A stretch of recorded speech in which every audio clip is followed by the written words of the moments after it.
County Public Schools. I'd first like to lead this assembly in an invocation and pledge. So this month, our keys to the character is service, and I thought this was a very timely month to discuss service. As Gandhi has said, the best way to find yourself is to lose yourself in the service of others. And as this school year closes, I think it's really important for us to pause to thank all of our teachers and team members who have given of themselves all year long in service to others. I'd also like to thank all our law enforcement, first responders, and those service members that are putting themselves in harm's way to protect the best country that we have in this world. I'd like to close with a thought from Jack Canfield. When your dreams include service to others, accomplishing something that contributes to others, it also accelerates the accomplishment of that goal. People want to be part of something that contributes and makes a difference. So let's all go out there and make a difference together. If you'd all please rise and join me in the pledge. I pledge allegiance to the flag of the United States of America and to the republic for which it stands, one nation, under God, indivisible, with liberty and justice for all. Thank you. I have a few people who would like to be acknowledged this evening. Melissa Pugh, Seminole County Council PTA President, welcome. Katie Murphy with Wicklow Elementary PTA SAC Representative and Foundation Representative. Thanks, Katie, for being here. I'd like to ask the superintendent, are there any agenda modifications? Yes, Madam Chair, I have three this evening. The first, the addendum for good cause is marked on our electronic agenda by a green flag named addendum item. Second, I have two items I'm going to pull. I'm going to pull item 2B, that is the Duke Energy Check presentation, and item 2F, Seminole High School Baseball State Champs recognition. They'll be coming out a later Bummer. Okay. Just as long as you promise. Board members, are there any items selected for removal, clarifying questions, or separate consideration? Member Almond. 4J for clarifying question, please. Thank you. Ms. Sanchez.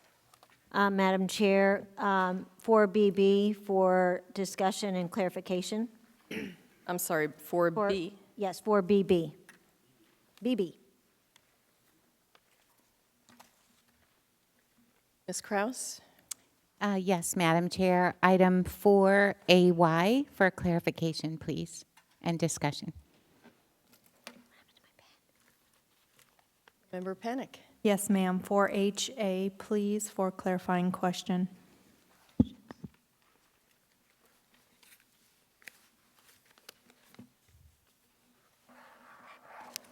And I had clarifying questions on 4H and 4AY. And if you are available, Member Penick, I'd like to ask you to represent the board on the competitive solicitation for S. If you're unable to serve, Member Sanchez would be available. I'm available. Okay, thank you so much. Well, we have a lot of clarifying questions.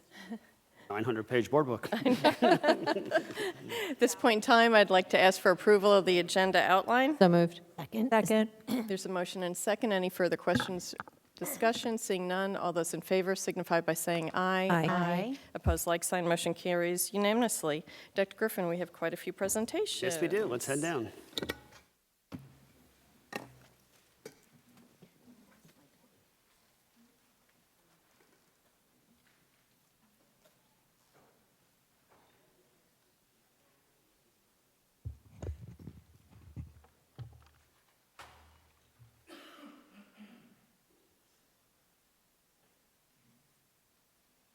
Good evening. I'm recognizing our Veteran of the Month, Beverly Bonilla Flores. Beverly enlisted in the United States Navy in 2009. Upon completion of recruit training in Great Lakes, Illinois, she attended A School in Naval Air Technical Training Center, Pensacola, where she earned the spot of honor graduate for aviation boatswain fuel. Airman Bonilla Flores reported to the aircraft carrier USS Dwight D. Eisenhower as Ship's Company V-4 Division based out of Norfolk, Virginia. She completed 2.5 deployments in support of Operation Iraqi Freedom, Operation Enduring Freedom, and Operation New Dawn. Airman Bonilla Flores manned fuel control communication systems and developed reports and requests for aircraft fueling stations. Between operations, she supported her fellow shipmates struggling with family separation by joining the United Through Reading program. Your family can come up too if they want to take a picture now. Come on up, take a picture.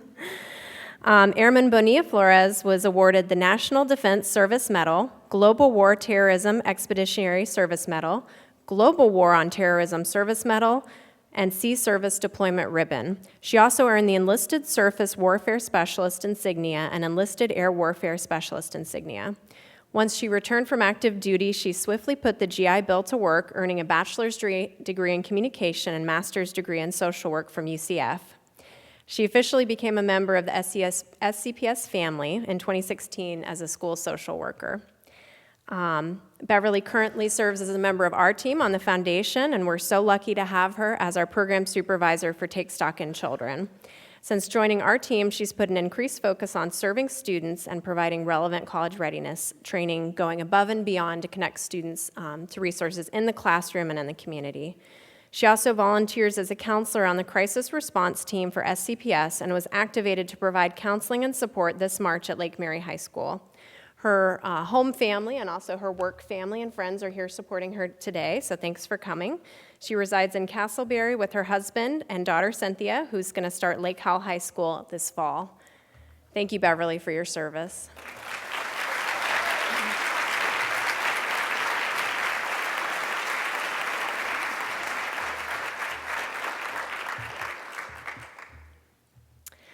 Next, I'm excited to share that the SunTrust Foundation is here to provide us with a $25,000 grant to the Foundation for Seminole County's Public Schools.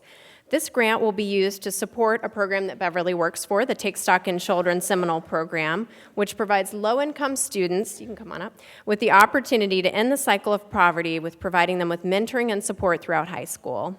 Upon high school graduation, students in the program receive a 2-year scholarship. In Seminole, we serve about 100 students, 9th through 12th grade, and thanks in large part to SunTrust, we're able to serve 25 new freshmen in the program, all of which will be first in their families to graduate college. SunTrust believes in giving back, which is shown in the over 16,000 volunteer hours they've provided by their employees and $2.3 million in grants SunTrust Foundation gave the Central Florida community last year.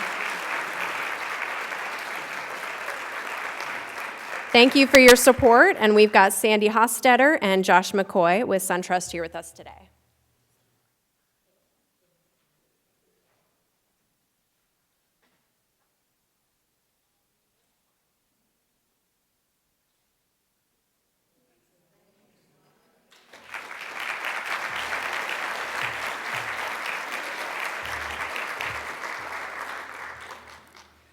Good evening, Dr. Griffin and school board members. I am humbled to introduce to you tonight 3 of our students who placed at the International Science and Engineering Fair in May. First up, we have Ronald Ju from Winter Springs High School, who was named one of 8 Grand Award winners at Florida State Science and Engineering Fair out of over 800 projects. Ronald also placed 4th in Behavioral and Social Sciences at the International Science and Engineering Fair in May. For his project, Ronald used neural networks to characterize facial movements and sound patterns to allow for low-cost and easy-access software that can diagnose stuttering at 95% accuracy. Ronald just finished his 11th grade as a student in the IB program and will be representing Seminole County Public Schools this summer as the Florida Department of Education Sunshine State Scholar Program in Orlando.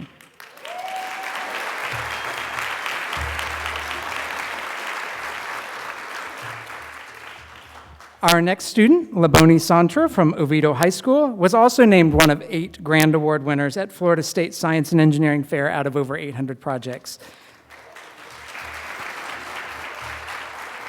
Laboni also placed 4th in the Plant Sciences at the International Science Fair and Engineering Science and Engineering Fair in May. For her project, Laboni engineered a microneedle applicator for use with infected citrus plants. Using a model chemical and various forms of microscopy and other advanced technologies, she demonstrated that using a microneedle allows model antibiotics to enter the plant, specifically the infected portion of a plant, at significantly higher rates than current treatments for the $4.5 billion statewide citrus greening disease issue. Laboni just finished 10th grade and is continuing her work in collaboration with the research lab at UCF. With Laboni tonight are her dad and her sister, who can stand and also be recognized.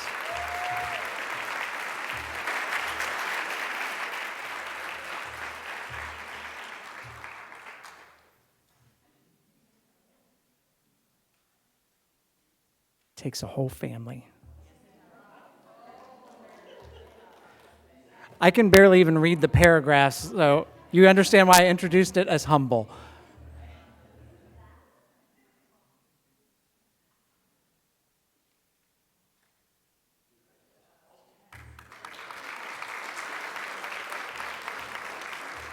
And our final student, Ms. Varsha Naga from Winter Springs High School, placed third in her category Microbiology this May at the International Science and Engineering Fair. Varsha achieved this prestigious rank out of more than 1,400 competing projects from 82 countries and territories. Her project addressed the global health concern of hospital-acquired infections. She used a type of ceramic nanoparticle to coat medical catheters and showed that coating them significantly reduced bacteria's ability to stick to catheters. Varsha tested multiple types of bacteria that are similar to the common infection-causing species and showed that in all cases, coated catheters transferred fewer bacteria than standard catheters. Varsha just finished her 9th grade year at Winter Springs High School as a student progressing toward IB candidacy.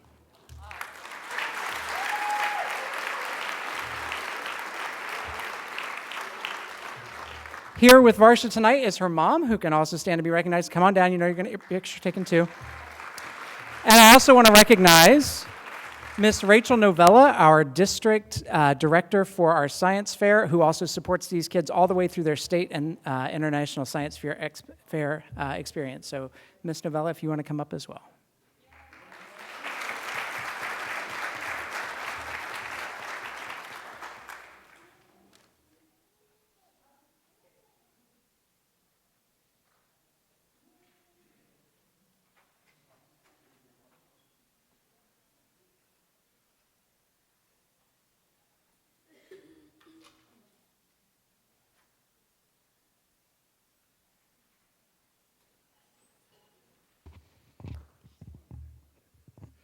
Dr. Griffin and board members, in keeping with our amazing run of athletic state champions in Seminole County, it is my privilege to recognize from Seminole High School state champion track and field long jump, Josh Dunlap. Josh participated in both basketball and track and field at Seminole High School. In the long jump, he was the regional champion and eventual state champion. Here tonight with him is, let's have a contest.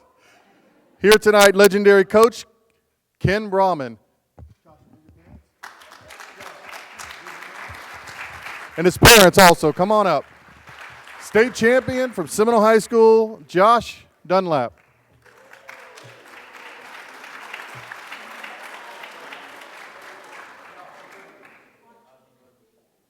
Win again next year.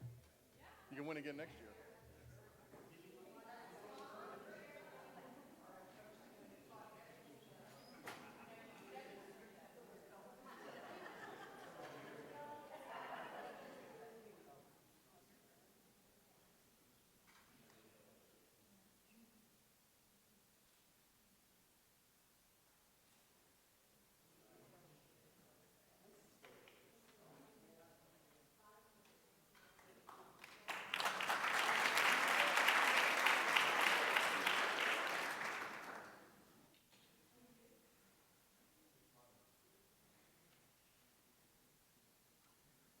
Dr. Griffin,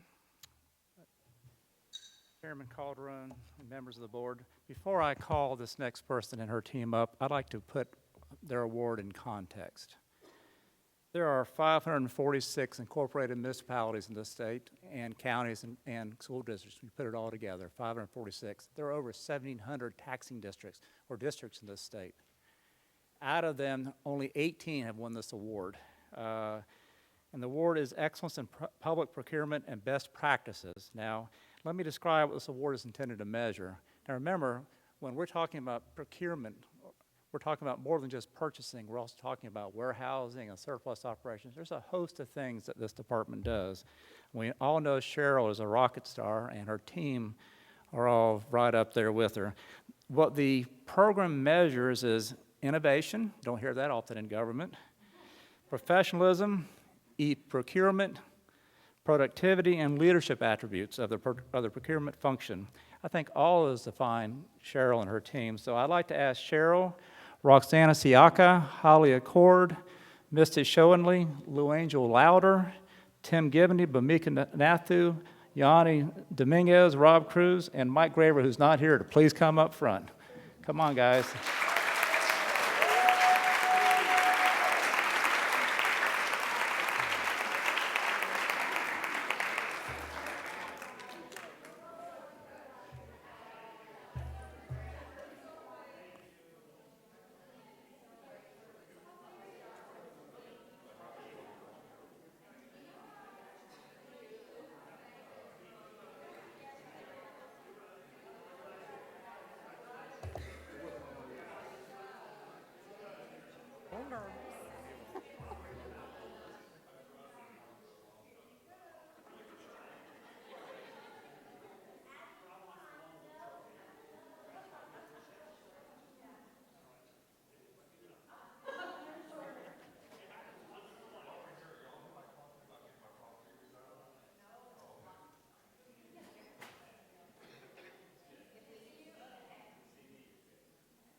Dr. Griffin and board members, I'd like to bring up to the front our newest elementary school principal, Christine Sharp, the new principal of Redbud Elementary School.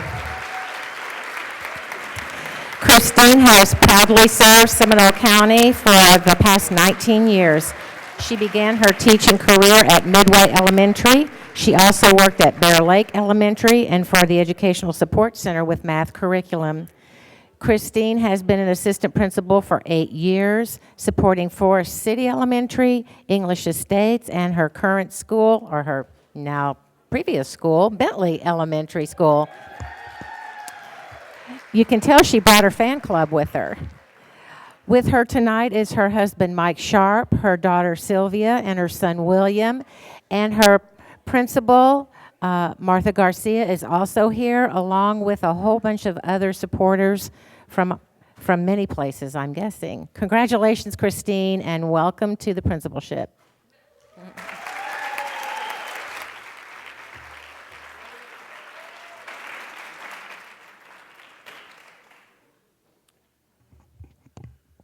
It is my privilege to introduce our newest member of the high school administrative team, Assistant Principal at Crooms Academy of Information Technology, Brittany Campbell. Brittany is a graduate of Lyman High School. She went on to play basketball at Missouri Valley College, where she earned her BS degree in mathematics. She recently earned her master's degree in ed leadership from Stetson. She's taught all different levels of math, especially at Haggerty High School, where she was for 12 years, and then she moved to dean position at Indian Trails Middle School for the past 2 years before coming to Crooms. With her tonight, longtime Seminole County employee, Father Dave Campbell, Mother Cindy Campbell, Sister Winter Campbell, and daughter Zaya. Also from the Crooms Academy Information Technology Administrative Team, Assistant Principal, Mariette Hero, and the principal, the man himself, is here, Dr. Brandon Hanshaw.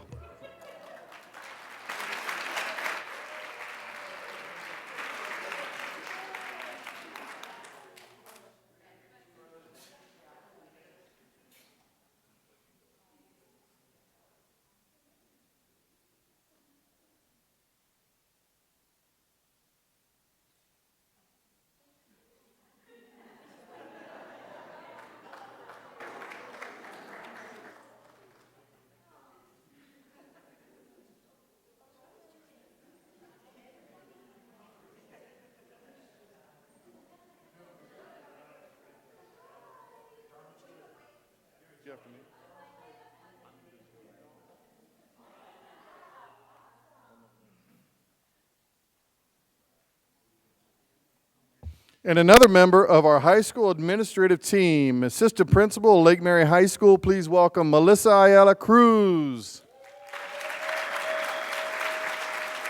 Melissa's been an educator for 15 years at Oviedo High School and an administrator at Lake Brantley High School with specialties in reading, Spanish, ESOL, and English.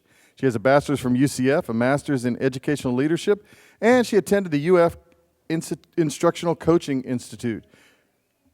With her tonight, her husband, Juan Cruz, her sons, John Carlos and Jandel. Also, I saw Principal Dr. Mickey Reynolds in the house.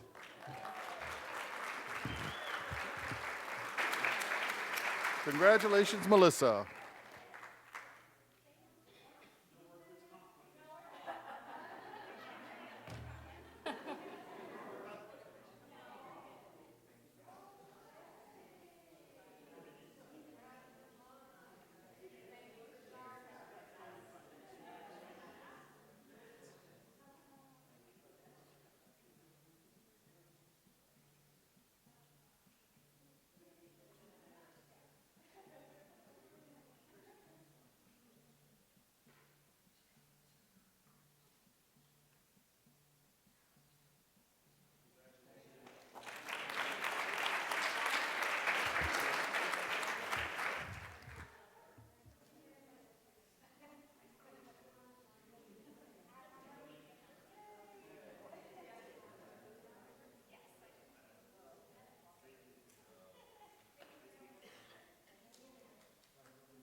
Dr. Griffin and school board members, it's my pleasure to introduce to you Roxana Siaka. She is our new senior procurement agent for the Purchasing and Distribution Services Department. Roxana graduated with her Associate in Arts degree from the Seminole State College in December of 2016 and obtained her Certified Professional Public Buyer designation in May of 2018. Roxana has over 14 years of experience in the governmental purchasing field. With her passion for providing excellent customer service and her experience in governmental purchasing, we are so excited to welcome her to our team.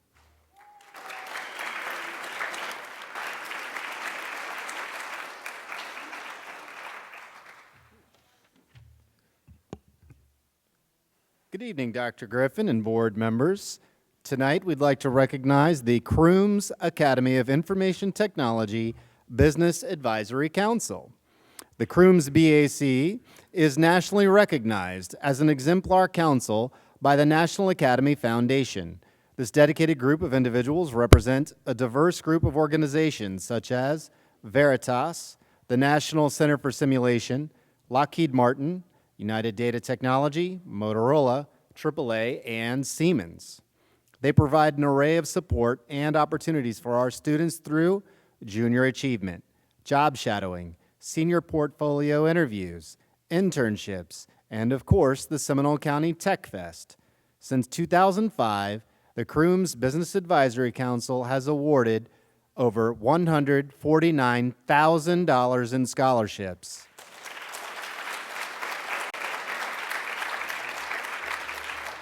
to 196 graduating seniors at Crooms Academy, a remarkable legacy in which we can all be proud. When we call your name, please come forward and remain standing with the board and Dr. Griffin. Ivalise Baba Portalayton. Daniel Bickford. Rob Coble. Kate Crockett. Sandy Fink. Mercedes Ford. Chris Gather. Joe Hammer. Tina Kadoff. Paul Meehan. Christina Palter. Nelson Perez. Joel Pickering. James Sutton. Nancy Swenson.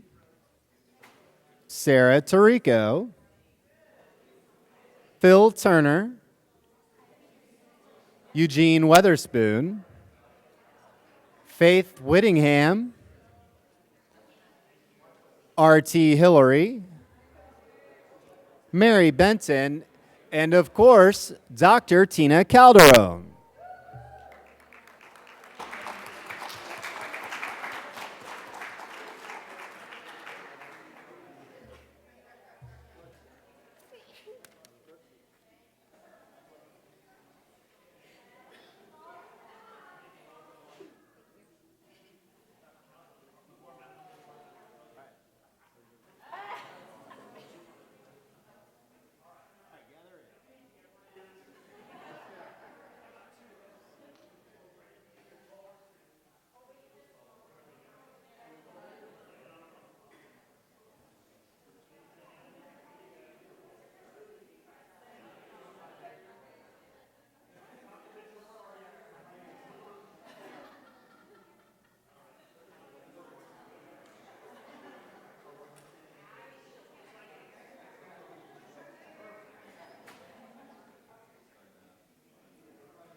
They always miss the best part. I'm sorry, I have things all over the place. Is this yours or is this mine?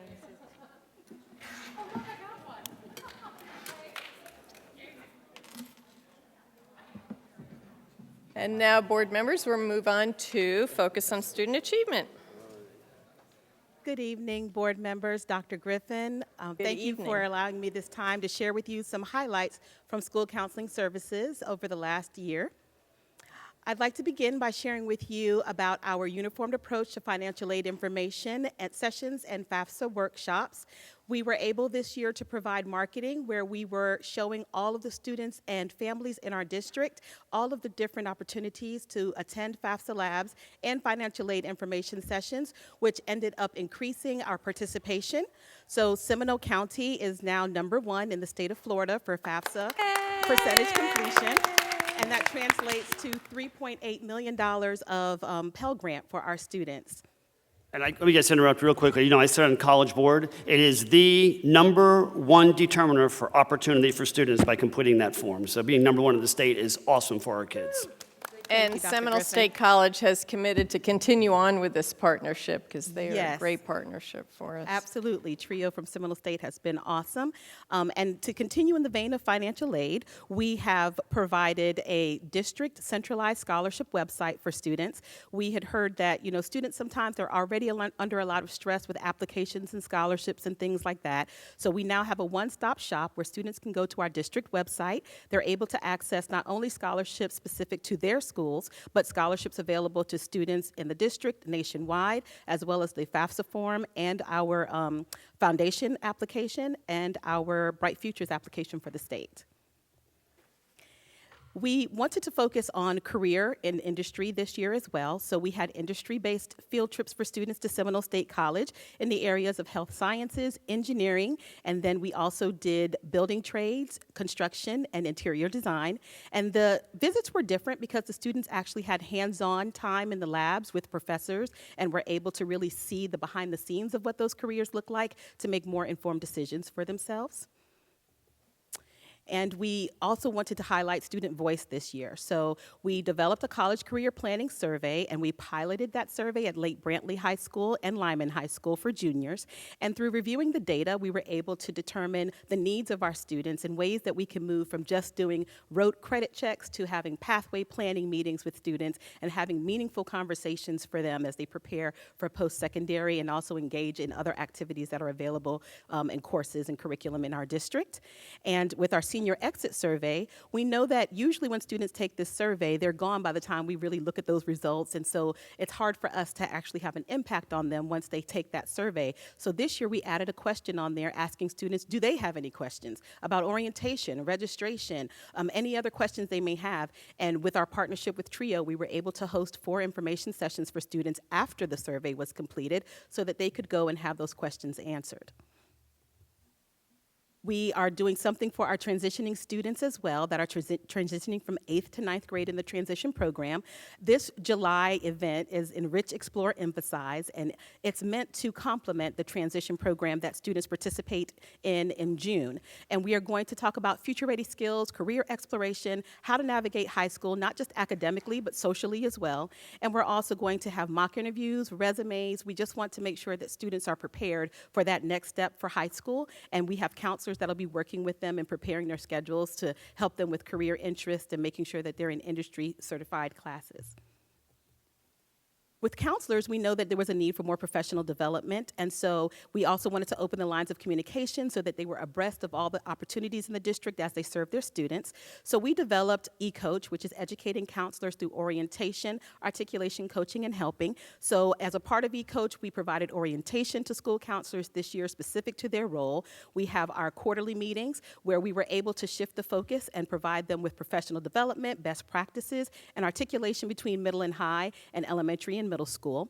We have a twice-a-month publication that goes out with updates to those counselors, as well as a twice-a-month counselor PLC that they can access through a webinar, so they can stay at their school sites and participate, or they can watch those recorded webinars at a later date, and they're all archived, as well as the eCoach connectors for counselors to go back to look at that information as they need it.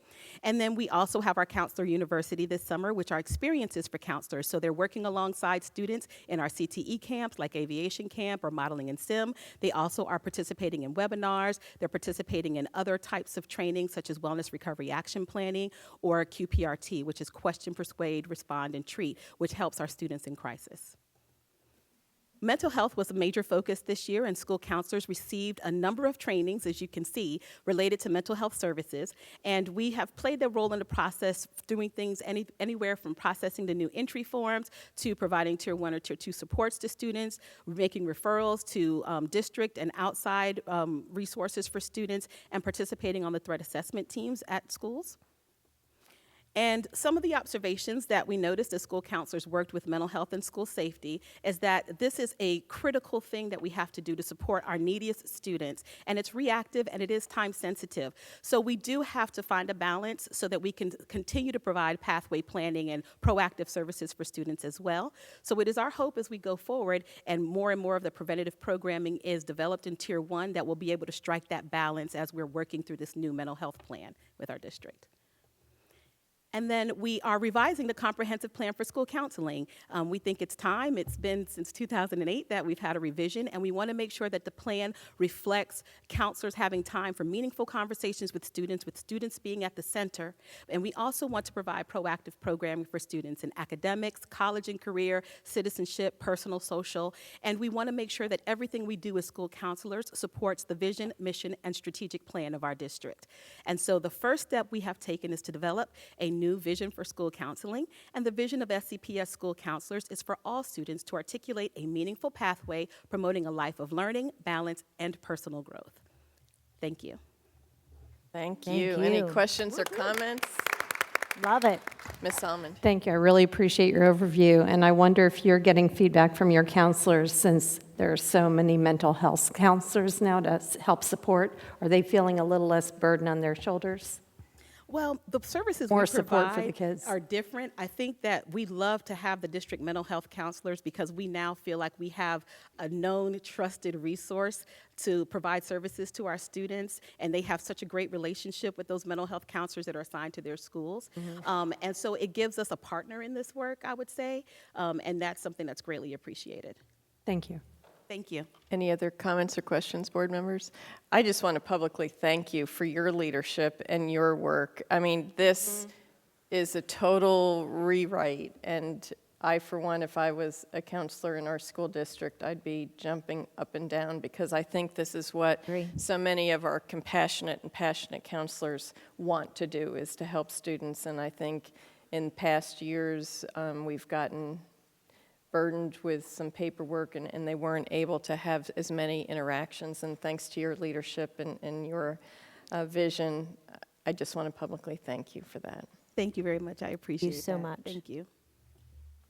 Thank you.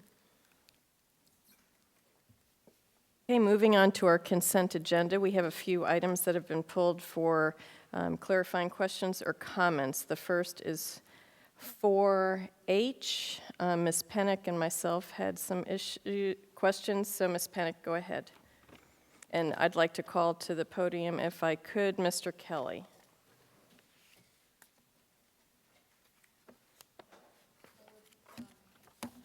I would like to have Mr. Kelly explain for clarification the difference between the 2018-19 budget versus the 2019-20 budget and the per student calculation, so that there's a clear understanding on record of the calculation, because there's a significant difference.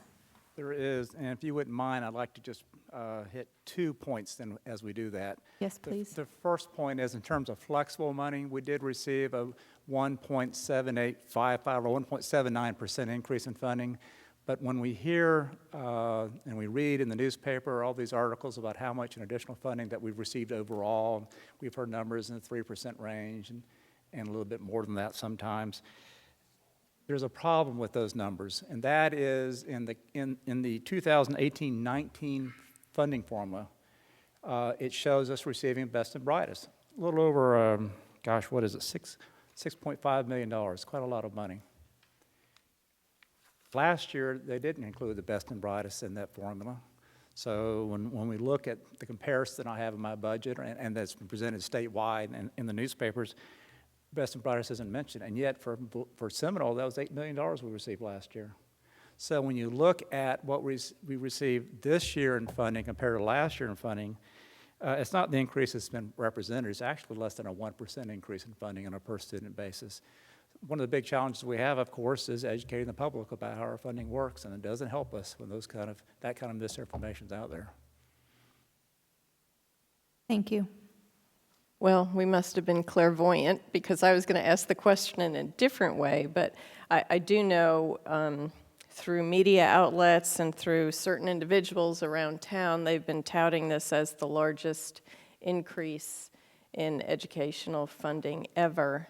But as we say many times in these meetings, the devil's always in the detail, and I just wanted to make perfectly clear that our base student allocation funding, which is the only funding that is not categorical in nature, has only gone up 1.79%. At the same time, that 100% of our PICO dollars have gone away.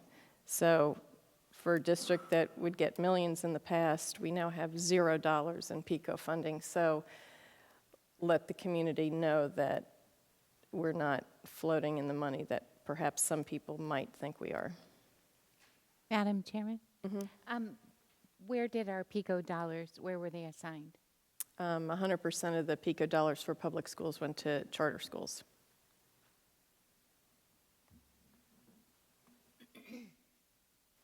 Any other questions? Any other questions or comments on that line item? Okay? But for Jay, I have him up here.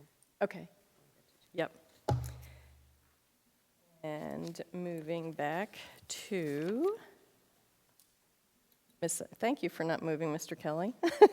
Miss Almond for Jay. So for Jay, when I went in for my board book review and saw the multiple policies, as we do every year for insurance, I asked Mr. Kelly for an overview and, to look at some of the costs versus the risk and why we do what we do. So I'd really appreciate you sharing that with us. I'm happy to do that.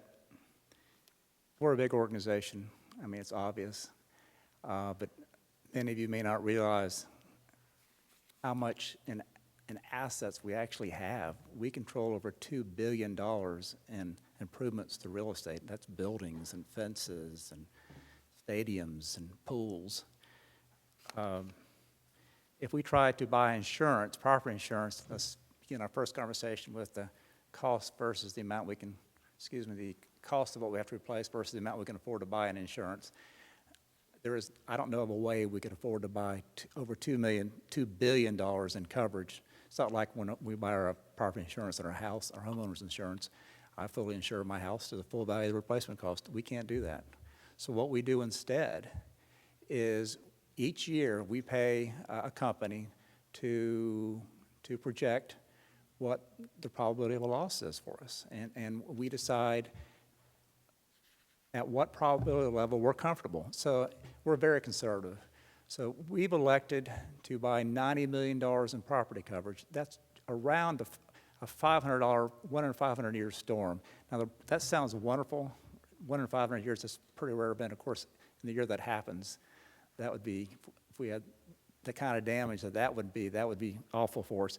But the good news is, even though there's been some problems at the federal level in funding the Stafford Act, FEMA is still there, and I believe we can still rely on that funding. It might be some delays, but we have it. And we do have some reserves, which is why we have a fund balance, to cover something like that for a while until it comes in. So we have property coverage of $90 million. There is a deductible on it. It's 2% on the wind coverage. And let's be clear about that, too, because first of all, that $90 million, let's make sure you understand, that's not for the year. That's not the limit for the year. It's not like liability coverages. That's the limit per event. And that definition of event changes depending on the type of loss. So for a windstorm, a named windstorm, it's based on the loss we incur over a 72-hour period, which starts when we first have a loss until the 72 hours ends. Why is that important? In Florida, it's been known to have a hurricane go out and loop around and come back. Well, the good news is the $90 million is available again. The bad news is we have to pay that deductible all over again, and that would be very difficult for us, but we could do it. It'd be a little harder, obviously. Our policy is considered to be an all perils policy, and it's even broader than a typical all perils policy. But the deductible for all the other perils, things as frustrating, upsetting as vandalism, and other things like water damage, which unfortunately happens in our schools sometimes. We have flooding, usually from pipe issues. There's a deductible on that of $100,000. Okay. That premium is about $2.5 million, and that premium went up a lot over last year. It went up by 27%. Now, there's two reasons for that. One of them is our property values have gone up a lot. They've gone up a lot partly because of construction costs increasing, although those have tended to flatten out, I think, since this policy was bought or it was priced, and because we did build a new school. We've added some other buildings. We also have something that I don't know many other institutions have bought. Instead of buying TRIA, the federal subsidized terrorism insurance, we have decided to buy private insurance to cover that, and that costs us more money than if we bought TRIA. But TRIA's never paid a claim. It's been around since 9/11, and there's never once been a claim that's been approved at the federal level. So it doesn't really look like insurance to me. And it seemed to me it was better for the district if we bought coverage for terrorism and sabotage. And so to make sure you understand what it is you're buying, we're buying coverage to repay us for property damage of up to $90 million. Does that sound familiar? And liability of $1 million per occurrence and $2 million in aggregate. So this is unlike property. There's an occurrence and an aggregate for the year limit on this, the liability. That's if anybody can demonstrate there's some sort of negligence we had that occurred or that caused damage or property damage or personal injury to someone that was affected by the terrorism or sabotage. So terrorism is defined as an act committed for political, ideological, or similar purposes. And sabotage is a subversive act or series of acts committed for political, religious, or ideological purposes. The premium on that is very low, really. It's $35,000, so in the grand scheme of things, it's not much. I sure hope we never have to call on it or use it. The next type of coverage I want to talk about is our most frequent area of claims. And these are three coverages that we have with the same company, with the same insurance company. That would be for general liability, vehicle liability, and workers' compensation. And when I say that, I should really say excess insurance on general liability, vehicle liability, and workers' compensation, because we have a large self-insured retention for all three of those lines. Our self-insured retention for general liability and vehicle liability is $300,000, so for every claim, we have to pay the first $300,000. For workers' comp, it's $500,000.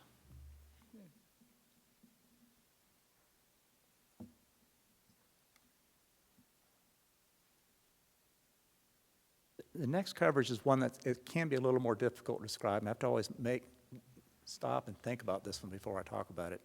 That's the school leaders coverage. It's called school leaders errors and omissions. It's been called a number of other types of coverage. Some companies call it educators' legal liability. There's all sorts of names for it. But what it does, it provides coverage for the board and provides coverage to professionals employed by the board, Dr. Griffin, teachers, principals, assistant principals, for these professional-related and other types of claims. The limits on this are $3 million per claimant in total. So again, not like property, where it's limits based on $90 million of limit we bought, and that limit just applies every time an event occurs. This is the annual limit, $3 million per claim or in total. We don't have a lot of claims in this area, and typically the claims we have are we file for defense costs if we're going to file anything. Now, in our case, I don't think we've ever actually filed a claim against this policy because we have a self-insured retention of $100,000. The types of coverage this would cover would be wrongful termination, so employment-related things, and something called failure to educate.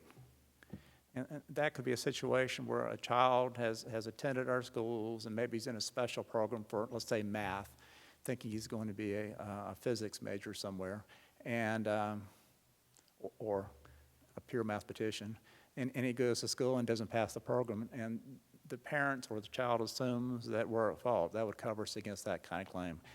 I'm not a lawyer, but I'm assuming we've never had one successfully asserted against us that we know of, but. Not that I'm aware of in 15 years. So it's mostly employment practices and these educator liability types of claims.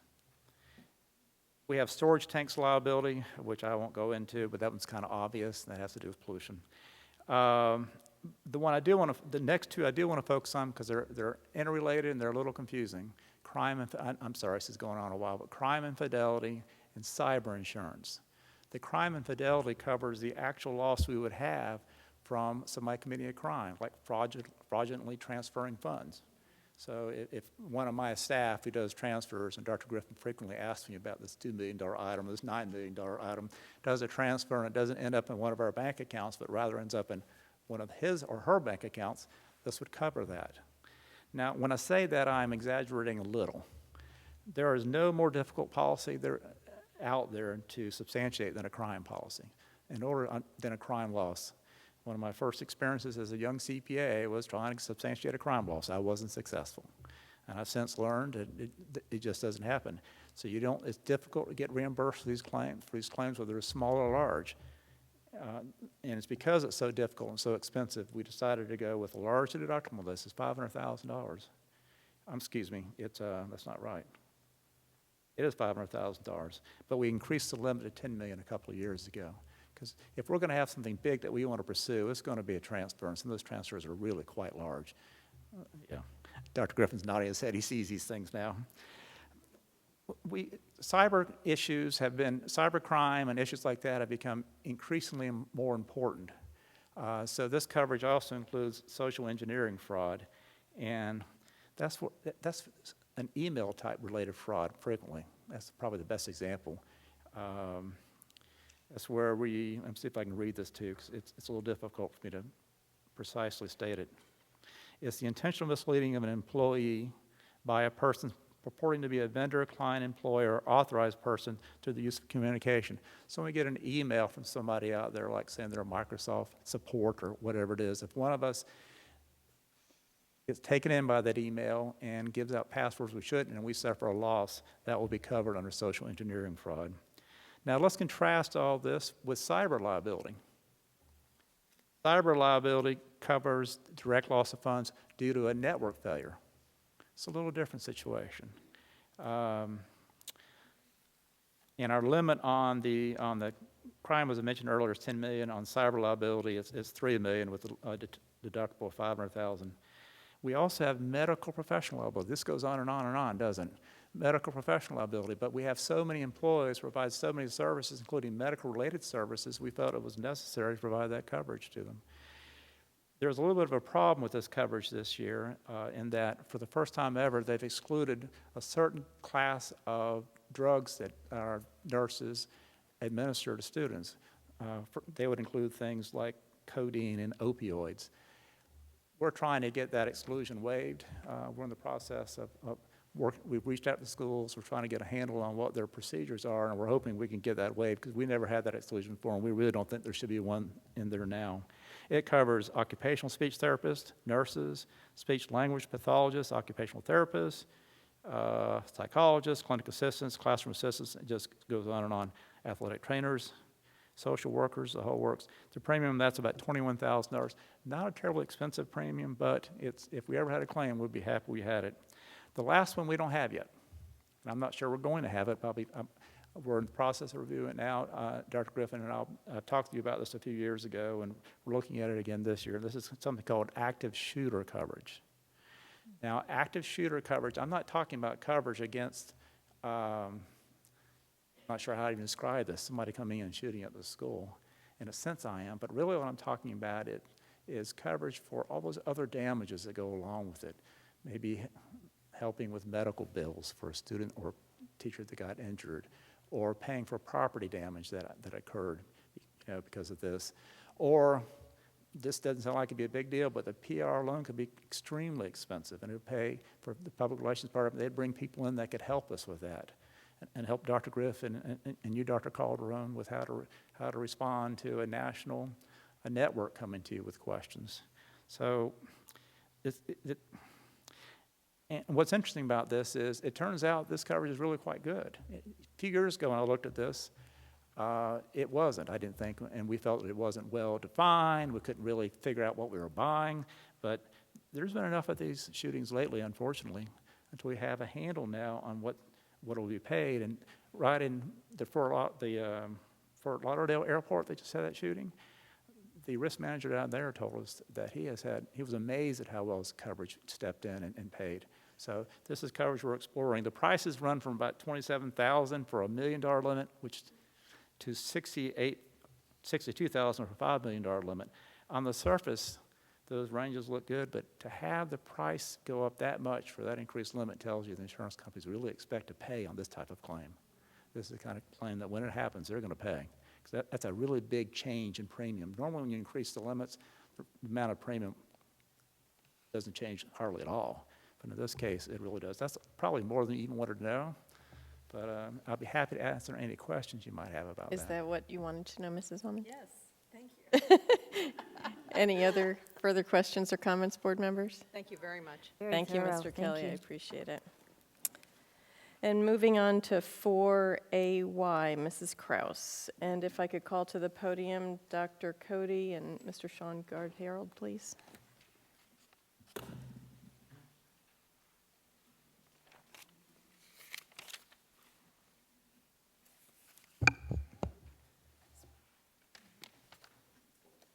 Thank you. We had a work session with the charter schools, and it wasn't laid out clearly what activities they could participate in along with our schools. So in our work session, we developed some suggestions, and I just wanted, if you would please clarify that for us. Absolutely. Thank you very much. And Ms. Nunez, thank you for being here this evening. We met, as directed by Dr. Griffin, with our charter school principals on March 15th and April 30th.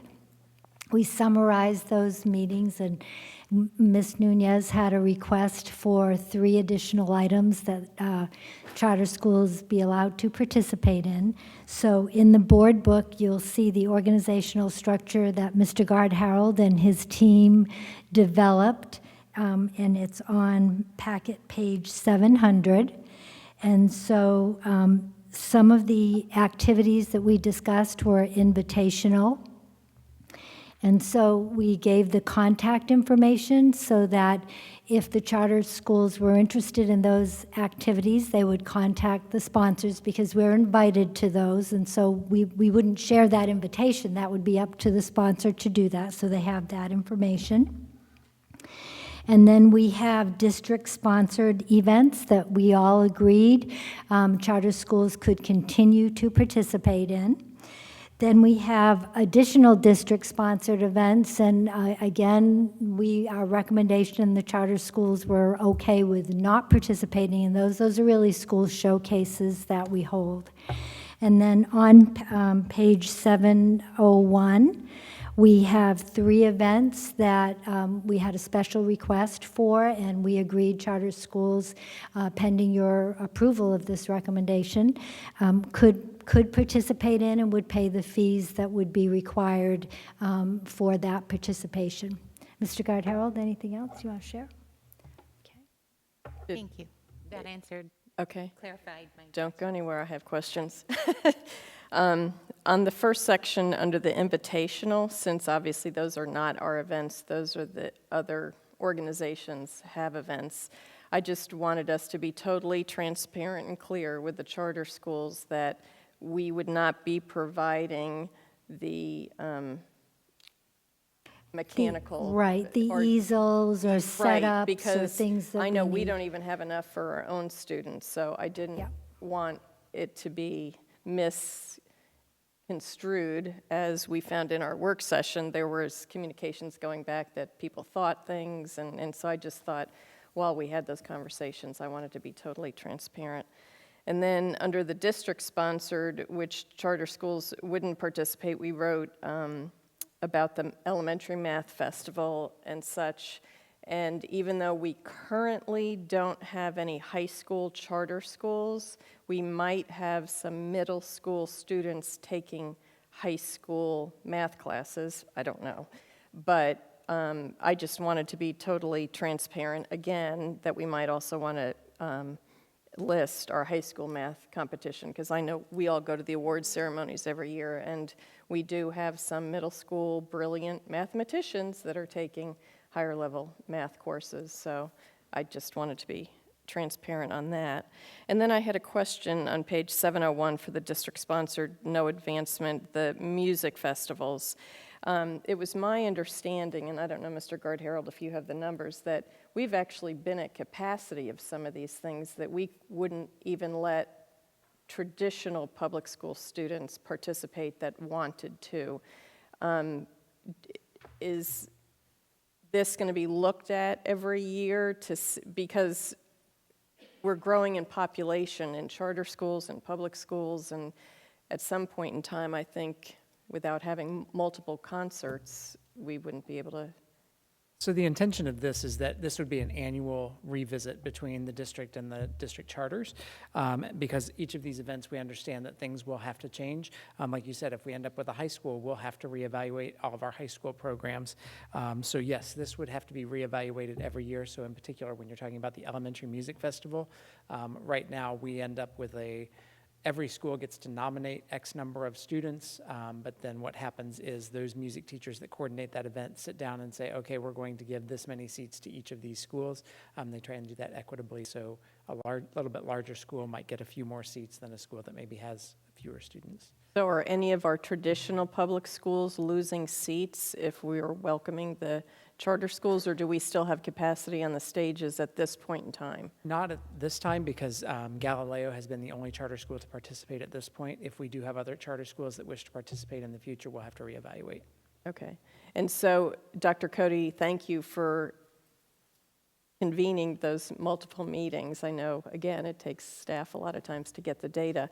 Is this going to be something that you do on an annual basis during that same month? I mean, would we as a board revisit that at that same time frame each year, should we suspect? Yes, Dr. Griffin asked that this be reviewed on an annual basis and that we have regularly scheduled meetings with our charter schools, and Ms. Faison is responsible for doing that. She and Dr. Dellinger were in the meetings with us, and they'll take this forward from this point. Thank you for your work. Thank you.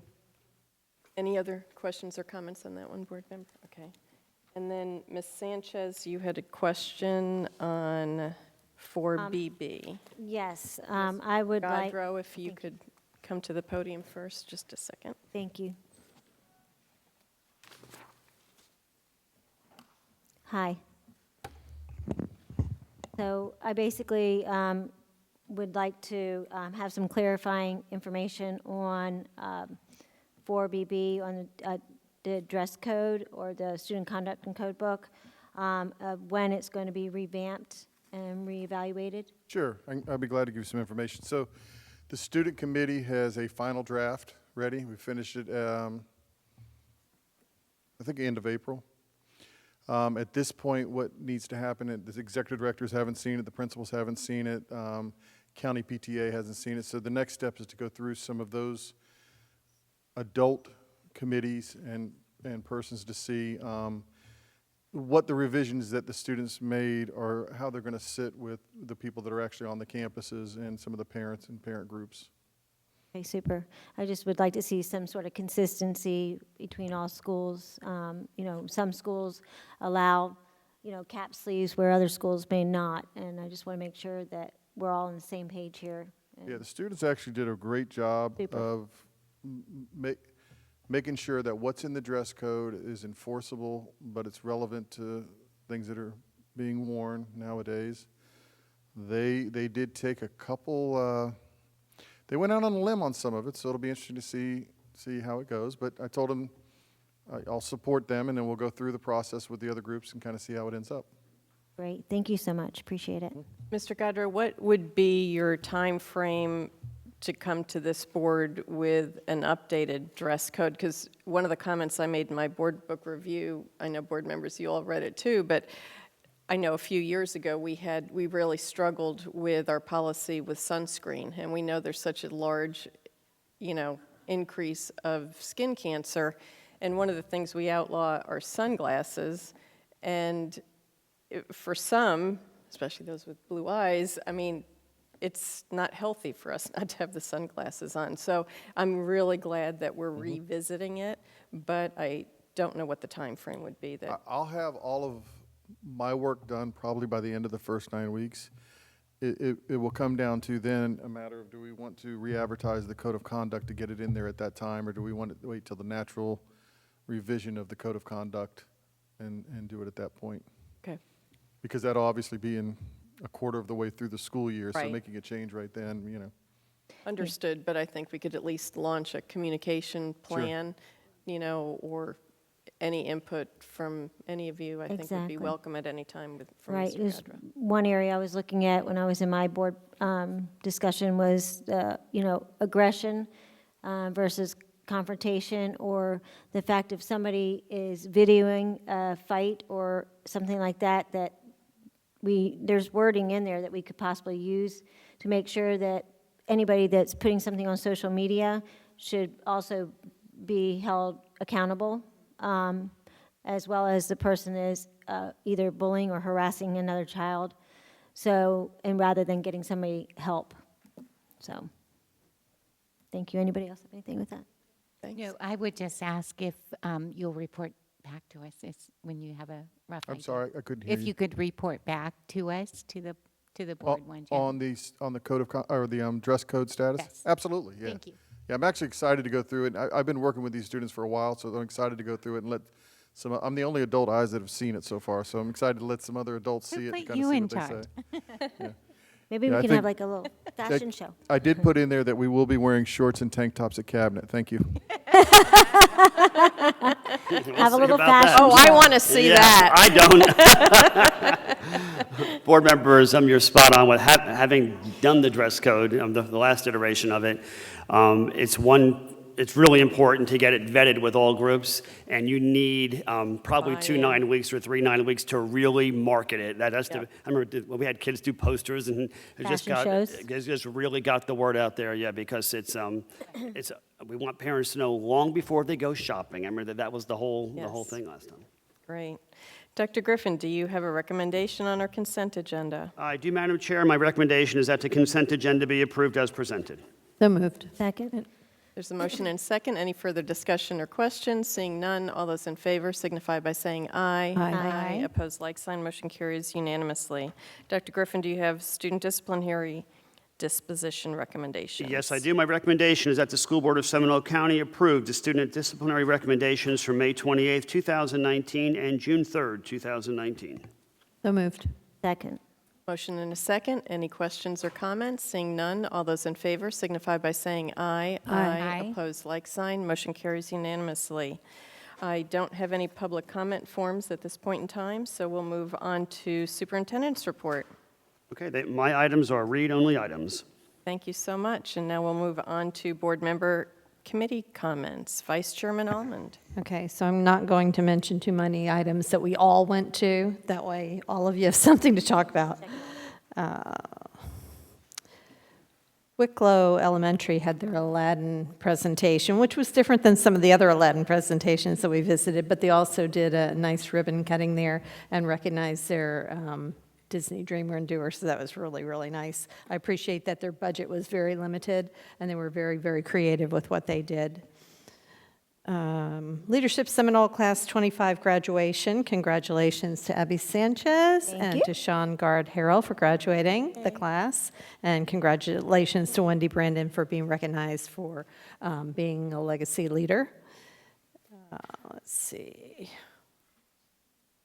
Sarah Hall, Teacher of the Year, did a read-in. Of course, many of us were there for that, but it was in Longwood a couple of weeks ago on a Sunday. It was probably the hottest Sunday of the year.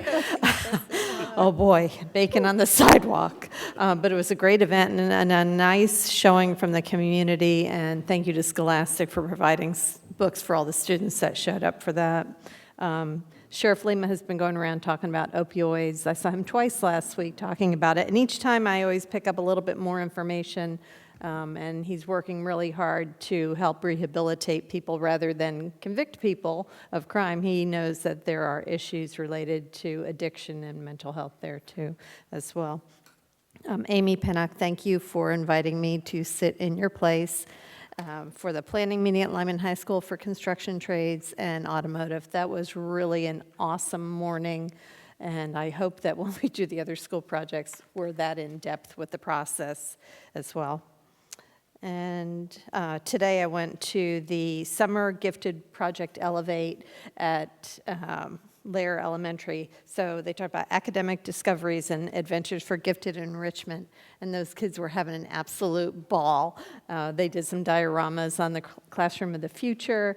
They had the water bottles where you pump air and they shoot them off to see how far they can do it and all. So I was very impressed with the work of Jeanette Lukens and her team. And I'll leave the rest to you all. Thank you. Thank you so much. Member Pennock, please. Okay,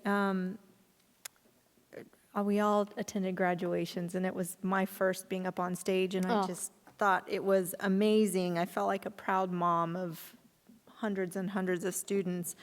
But Dr. Griffin shared some stats with me for our foundation meeting, so I thought I would share them with you. Regarding our seniors, we have had seniors accepted at every major university and military academy. And there are over $60 million in scholarships for our students. We had a 3,000% increase in industry certifications in the past 5 years. So we are providing real-life work, VOTEC education, as noted right there.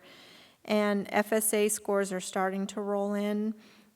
We ranked #1 in all of Central Florida districts and #1 of the 17 largest districts in Florida on the 3rd grade reading data. So that's just some pretty amazing feats. We all attended the Memorial Day Parade, had a very fun time with the wellness team, Sarah Hall, walking in the parade and then attending the memorial service afterwards.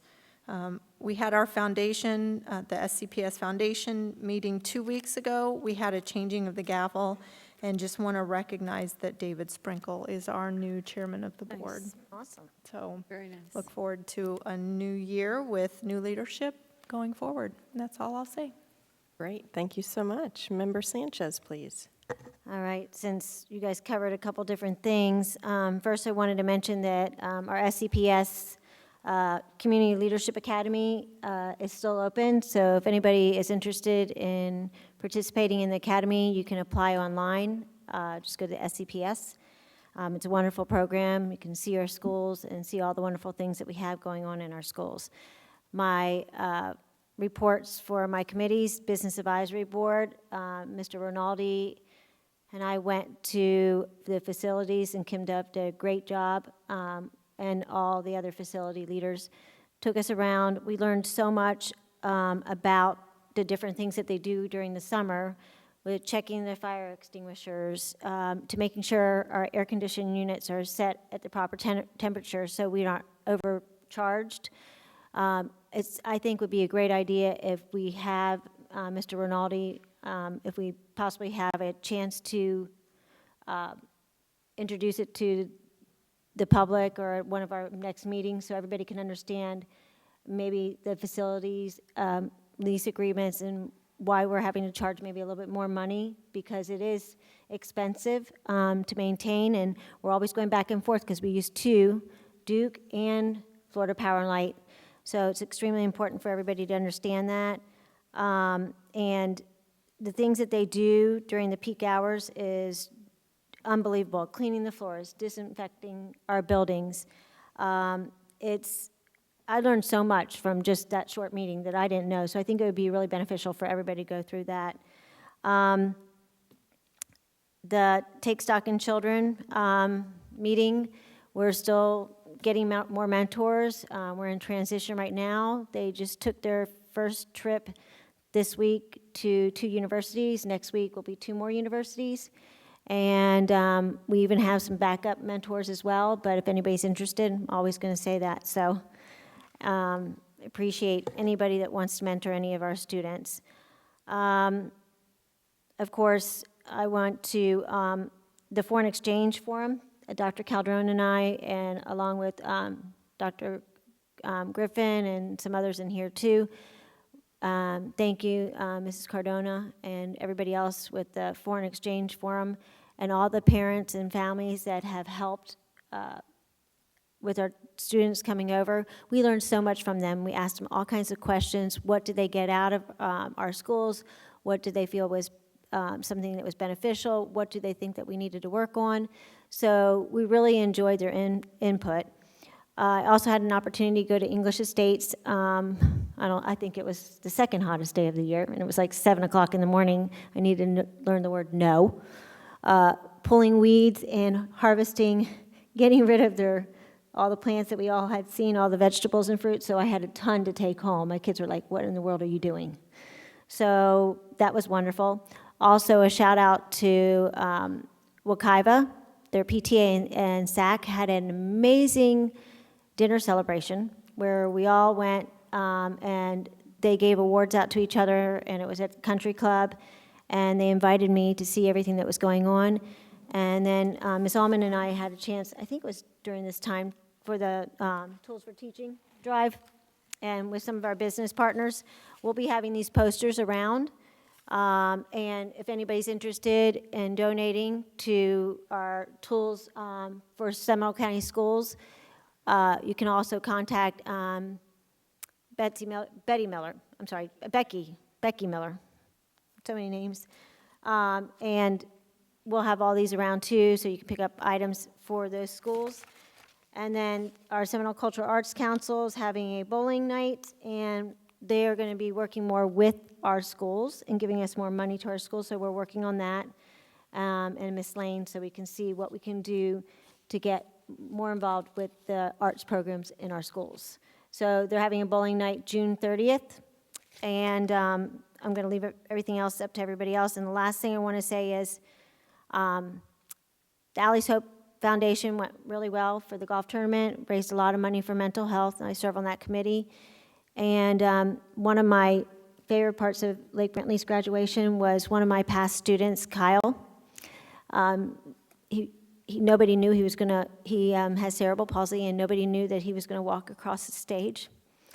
And first, Dr. Griffin thought maybe he had fallen because it took a little while for him to get up, and he walked across the stage with his crutches, and it was extremely emotional. And every single child stood, as well as an audience, and gave him a standing ovation. It was absolutely beautiful. So that's the end of my report. Mrs. Kraus. Thank you. I'll be very brief. I had the honor of sitting on the elementary principal interviews, and that was a first, and I felt very confident that we recommended some really strong candidates for Dr. Griffin's team to finalize for Redbug Elementary. Mr. Gaffney at Winter Springs High School, I know this is your school, Karen. It's all of our schools, but we have some amazing athletes, and he felt compassionate enough for the softball state champions, the girls' state champions, that he organized a private graduation for them, and we all attended, and it was emotional and happy, and it just was above and beyond. So kudos to Mr. Gaffney for organizing that and his team. I toured Walker Elementary. I had not been there, and they were doing the fourth grade awards, and that was pretty incredible to see how excited they were and their parents were. It's been a busy month, and we've got a lot of work sessions and work that we're doing over the summer, so enjoy the couple of days off before we're back at it. Thank you. And now that you've covered most of what I was going to say, I have a few left. Saturday, we had the great opportunity to work with Dr. Annalyn Jones and her team. I was in hog heaven. This whole room was filled with babies and children for the summer early literacy. And thank you to all the donors that provided free books to these families from Scholastic, from Editions Financial, the backpacks, and so many manipulatives and toys for these parents to work with their children all summer. So I was really excited. And one thing you may not know if you hadn't read the paper, the Sanford Orlando Airport is such a great partner with us with our aviation program at Seminole High. They wanted to step it up even further, that they decided, even after school had already graduated, to offer a scholarship to one of the students who wanted to go into the field of aviation. So the young man received a $2,500 scholarship. He's going to Embry-Riddle University. He has his whole life wanted to be an air traffic controller. And it was really exciting to see the board members of the airport to be so excited about an exceptional student that we see every day in our jobs. But this young man graduated with a 4.6 GPA, and he's just a student that you might not have seen or had been awarded a scholarship anywhere else. And the other thing I really enjoyed spending time with him, he actually works full-time with the pay program with the sheriff's office all summer with younger children. So he wants to give back to the community, and he just is a wonderful young man, and I just wanted to publicly thank the Sanford Orlando International Airport. We've also met with Dr. Weissong and his team with Del Air. As you know, thank you for meeting with that committee of visioning the new VOTEC Center over at Lyman, but we didn't want to wait for the building to be built, so Del Air has come to commit to be a great partner. They're going to donate all the equipment and the instructor. So to start with a first class to prime the pump for the programs to come in the future. And thanks to the work of our phenomenal guidance counselors, they've already done some surveys with some students last year in the schools, and we already know there are students that want this, so they're spending the time over the summer to make individual call-outs to these students to ask if they're interested, and the program will be built around them. So I'm just so excited for that. And representing us on the zoo this week, we'll be having another meeting of reorganization of our board, so I'll let you know who gets voted in. But the best news that happened this year, this month, we were awarded another grant from a foundation to fund our Title I schools to go to the zoo free of charge on field trips. So they'll be working with our principals to get the word out of how they'll be administering it. But the zoo is really committed to helping us in our quest for science, education, zoology, and conservation. So I wanted to share that good news with you all. Dr. Griffin, do you have any further business to come before the board? Anything else, board members? Seeing none, thanks for a great meeting. This meeting stands adjourned.